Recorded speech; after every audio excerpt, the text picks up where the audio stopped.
In front of me is VIVO Y19s, and today I would like to show you how you can change this device's theme.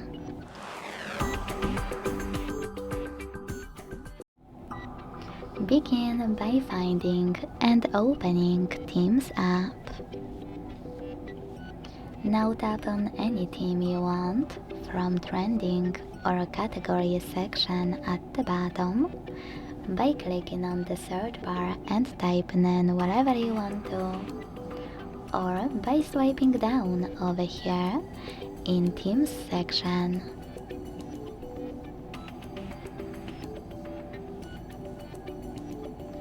Then hit download.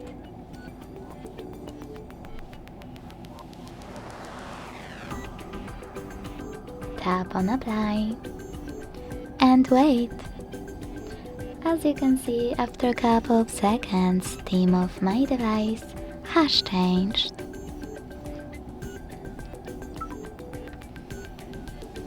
If you want to go back to your default theme, you can always do that by going into Themes app again.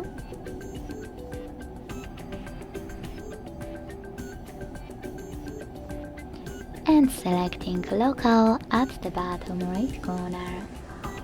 Now tap on local themes and tap on one of those under classic.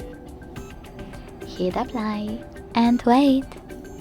Thanks so much for watching. If you enjoyed this video, leave a like, comment and subscribe. Bye!